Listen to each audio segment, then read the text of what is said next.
दोस्तों, मेरी इस वास्तविक कहानी में आपका हार्दिक स्वागत है। मेरे जेठ जी को एक बार ट्रेन में मौका मिला और फिर वह सब काम कर डाले थे मेरे साथ। मेरे जेठ जी काफी जवान और सुंदर हैं। आइए शुरुआत से बताती हूँ कैसे हुआ यह सब। कहानी के अंत में वही सब होगा। ट्रेन का सफर यूं तो हमेशा ही थका देने वाला होता है, लेकिन जेठ सुधी के उस झुलसाते हुए महीने में आंध्र प्रदेश के एक छोटे से स्टेशन से कुछ दूरी तक का वह सफर मेरे लिए एक ऐसी कशमकश और खामोश हलचल का जरिया बन जाएगा, यह मैंने कभी नहीं सोचा था। मेरा नाम सोनी है। शादी को अभी जुम्मा जुम्मा 1 साल ही हुए थे। मेरे पति रमन मुंबई की एक प्राइवेट कंपनी में काम करते थे और वही एक छोटा सा कमरा किराए पर लेकर रहते थे। इस बार गांव आने पर उन्होंने तय किया कि वह मुझे भी अपने साथ मुंबई ले जाएंगे, लेकिन ऐन वक्त पर कंपनी के किसी जरूरी काम से उन्हें तुरंत फ्लाइट पकड़कर पहले निकलना पड़ा। पीछे मैं और घर का सामान रह गया। अकेले इतनी दूर का सफर करना मेरे लिए मुमकिन नहीं था, इसलिए घर के बड़ों ने तय किया कि मेरे जेठ जय जी मुझे मुंबई छोड़ाएंगे। जय जी स्वभाव से गंभीर, लंबे चौड़े और थोड़े रसूखदार किस्म के इंसान थे। घर में सब उनकी बात मानते थे। मैं भी उनका बहुत आदर करती थी और हमेशा उनके सामने घूंघट का लिहाज रखती थी। जिस दिन हमें निकलना था उस दिन दोपहर से ही आसमान से आग बरस रही थी। स्टेशन पर पहुंचे तो पैर रखने की जगह नहीं थी। जब हमारी ट्रेन प्लेटफॉर्म पर आकर रुकी तो नज़ारा देखकर मेरे हाथ पैर फूल गए। जनरल और स्लीपर डिब्बों की बात तो छोड़िए, हमारे इसी 3 टियर डिब्बे का भी बुरा हाल था। वेटिंग टिकट वाले और भारी सामान लिए लोग गलियारे में इस कदर भरे थे कि पैर रखने तक की जगह नहीं थी। जैसे तैसे जय जी ने अपना रब दिखाकर और लोगों को हटाते हुए मुझे डिब्बे के अंदर धकेला और खुद सामान लेकर पीछे पीछे आए। जब हम अपनी सीट के पास पहुंचे तो वहां पहले से ही तय संख्या से ज्यादा लोग ठंस कर बैठे हुए थे। जय जी ने अपनी भारी आवाज में कहा, भाई साहब जरा खिसकिए, हमारी रिजर्व सीट है। थोड़ी आनाआनी के बाद वहां बैठे लोगों ने थोड़ी सी जगह बनाई। जय जी ने मुझे बैठने का इशारा किया। मैं जैसे तैसे उस तंग जगह पर बैठ तो गई, लेकिन जगह इतनी कम थी कि मैं ढंग से सांस भी नहीं ले पा रही थी। मेरा आधा शरीर सीट से बाहर था और ट्रेन के हिलने से बार बार गिरने को हो रही थी। मुझे इस तरह परेशान और असहज देखकर जय जी के चेहरे पर एक अजीब सी बेचैनी और गहराई तैर गई। ट्रेन ने एक लंबे हॉर्न के साथ रफ्तार पकड़ ली थी। डिब्बे के भीतर की उमस और भीड़ के कारण मेरा दम घुट रहा था। मैं बार बार अपनी साड़ी के पल्लू को संभाल रही थी और खुद को सीट पर टिकाए रखने की नाकाम कोशिश कर रही थी। तभी जय जी, जो मेरे ठीक सामने वाली बची कुची जगह पर आधे तिरछे बैठे थे, थोड़ा आगे झुके। उन्होंने आसपास के माहौल पर एक नज़र दौड़ ढाई जहां हर कोई अपनी ही धुन में था, और फिर बेहद धीमी फुसफुसाती हुई आवाज में मुझसे कहा, मीरा ऐसे तो तुम पूरे रास्ते परेशान रहोगी। जगह बिल्कुल नहीं है और आगे का सफर बहुत लंबा है। मैंने घूंघट के अंदर से ही धीरे से कहा, कोई बात नहीं जेठ जी, मैं जैसे तैसे कट लूंगी। उन्होंने कुछ देर मुझे देखा, फिर अपने पैरों को थोड़ा फैलाते हुए एक बेहद गंभीर लेकिन अधिकारपूर्ण लहजे में बोले, बहू संकोच मत करो, यहाँ कोई देखने वाला नहीं है और सब अपनी धुन में है। तुम एक काम करो, आओ और मेरी जांघों पर बैठ जाओ, कम से कम आराम से तो रहोगी। उनकी यह बात सुनकर एक पल के लिए मेरे कान सुन हो गए। जेठ और बहू का रिश्ता मर्यादा का होता है। गांव व घर में तो हम आमने सामने बैठने से भी कतराते हैं, लेकिन इस वक्त परिस्थिति ऐसी थी कि थकान और असुविधा हावी हो रही थी। मेरी खामोशी और झिझक को भांपते हुए उन्होंने दोबारा कहा, आ जाओ, शर्माओ मत, सफर लंबा है, बीमार हो जाओगी।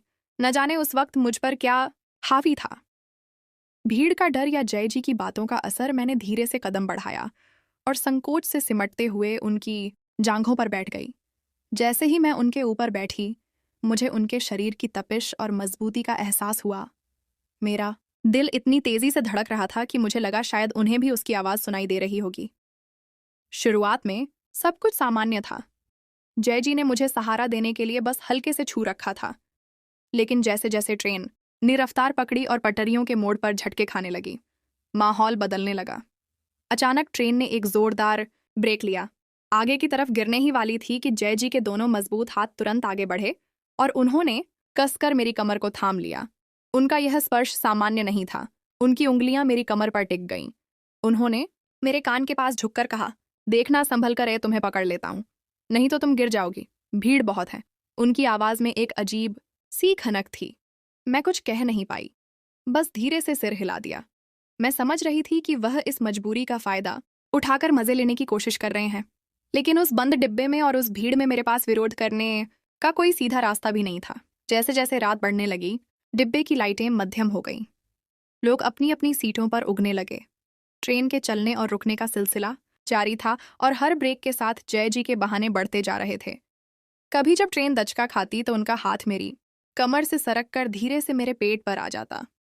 वह जानबूझकर अपने हाथ को वहां कुछ सेकंड के लिए छोड़ देते, जैसे यह जता रहे हो कि वह सिर्फ मुझे संभाल रहे हैं। इतना ही नहीं, जब भी वह मुझसे कुछ बात करने के लिए आगे झुकते तो उनका मुंह मेरी गर्दन के बेहद करीब आ जाता। उनकी गर्म सांसें मेरी गर्दन और संवेदनशील त्वचा को छूती, जिससे मेरे पूरे शरीर में एक सहरन दौड़ जाती। कई बार तो उन्होंने बेहद चालाकी से ट्रेन के झटके का बहाने बनाकर अपना चेहरा मेरे चेहरे की तरफ घुमाया, जिससे उनका गाल लगभग मेरे चेहरे से छू गया। ये सब समझ रही थी। उनकी आंखों में छुपा वो चालाक भाव, वो बहाने, वह बार बार गिर जाओगी कहना, ये सब सिर्फ मुझे छूने और उस पल का आनंद लेने के लिए था। लेकिन एक अजीब सा डर, लोकलाज और उस माहौल की लाचारी ने मुझे खामोश रखा। मैंने खुद को उनके स्पर्श के हवाले तो कर दिया था, लेकिन मन ही मन एक अजीब सी कशमकश से जूझ रही थी। अगली दोपहर लंबी और थका देने वाली यात्रा के बाद आखिरकार ट्रेन मुंबई के एक बड़े और वेस्ट स्टेशन पर आकर रुकी। चारों तरफ कुल्ली कुल्ली की आवाजें और यात्रियों की आपाधापी शुरू हो गई। लोग अपना सामान लेकर दरवाजों की तरफ भागने लगे। मैं जय जी के ऊपर से उठी और अपनी साड़ी और पल्लू को ठीक किया। मेरा पूरा शरीर इस अजीब सफर के तनाव और थकान से टूट रहा था। जेजी ने मुस्कुराते हुए अपना सामान उठाया और मुझे आगे चलने का इशारा किया। जब हम ट्रेन के ऊंचे दरवाजे पर पहुंचे तो नीचे प्लेटफॉर्म पर उतरने के लिए भारी भीड़ धक्का मुक्की कर रही थी। नीचे का फुटबॉल काफी ऊंचा था। मैं अभी उतरने का सोच ही रही थी कि पीछे से जय जी ने बिना किसी झिझक के दोबारा अपनी दोनों हथेलियां मेरी कमर पर जमा दी। उन्होंने मुझे लगभग हवा में उठाते हुए धीरे से नीचे उतारा और बड़े ही अपनेपन और फिक्र भरे लहजे में बोले, आराम से मीरा, गिर जाओगी कहीं, देखो कितना धक्का लग रहा है यहाँ। मैंने नीचे उतरकर अपने पैर संभाले और पलटकर उनकी तरफ देखा। उनके चेहरे पर वही जानी पहचानी मध्यम सी मुस्कान थी। मैं अच्छी तरह जानती थी कि प्लेटफॉर्म पर उतरना इतना भी मुश्किल नहीं था और ना ही मुझे किसी सहारे की इतनी जरूरत थी। ये सब सिर्फ उस आखिरी मौके का फायदा उठाने और मजे लेने का एक और बहाना था। सामने ही भीड़ में रमेश हमें ढूंढते हुए आ रहे थे। मैंने जय जी की तरफ देखकर अपनी नजरें नीची कर लीं और चुपचाप आगे बढ़ गई, यह जानते हुए भी कि इस सफर की